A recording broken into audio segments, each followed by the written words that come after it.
ते आमच्याकडे दरवर्षीप्रमाणे यावर्षी उद्या रामनवमीचा मोठा उत्सव आहे.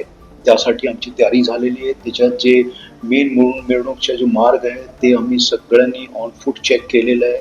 बघितलेलं आहे कुठली काय अडचण तो नाही, काय मार्ग जे आहे तो व्यवस्थित आहे किंवा कसे, आणि रोशनी जी आहे लाईटची व्यवस्था किंवा जर कुठेही गरज पडली तर त्यांनी जनरेटरची व्यवस्था केलेली आहे किंवा कसे, हे सगळं आम्ही बघितलेलं आहे. तसेच आम्हाला जे बाहेरून बंदोबस्त आले त्याच्यात SRP आहे, होमगार्ड्स आहे आणि काही अधिकारी पण बाहेरून आलेले आहे.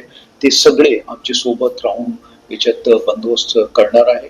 आम्ही जे मिरवणूकचा जो मेन रूट आहे त्याच्यावर कुठलाही अडथळा येऊ नये आणि त्याच्या जे जे जे रिलिजियस स्ट्रक्चर आहे, धार्मिक जे स्ट्रक्चर्स आहेत तेही त्यांच्याशी आमची बोलणी झालेली आहे. आणि दरवर्षीप्रमाणे यावर्षी जे इतर धर्मचे जे लोक आहेत ते मेन मिरवणूकला ज्याप्रमाणे स्वागत करतात, यावर्षी तसंच स्वागताचे त्यांच्या कार्यक्रम किंवा प्रोग्राम राहणार आहे असे ते सगळ्यांनी सांगितलेलं. आमची सगळ्यांसोबत मीटिंग्स पण झालेली आणि त्या मीटिंग्समध्ये सर्वांमध्ये उत्साह आहे आणि मला पूर्ण खात्री आहे की उद्याचा बंदोबस्त व्यवस्थितपणे पार पडेल.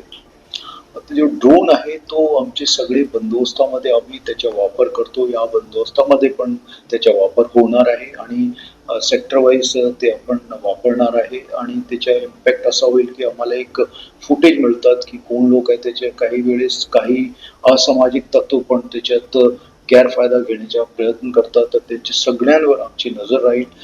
किती लोक आहे, कसे ते मूव्ह होत आहे, सगळी याच्यासाठी आपण ड्रोन पेट्रोलिंग जसं म्हणतो किंवा ड्रोन फुटेज कॅप्चरिंग जे म्हणतो ते आपण सगळ्या याच्यात करणार आहे. याच्यात जवळपास 4 ते 5,000 लोकांचा बंदोबस्त याच्यात उद्या राहणार आहे आणि आमची सगळी तयारी त्याच्यासाठी झालेली आहे.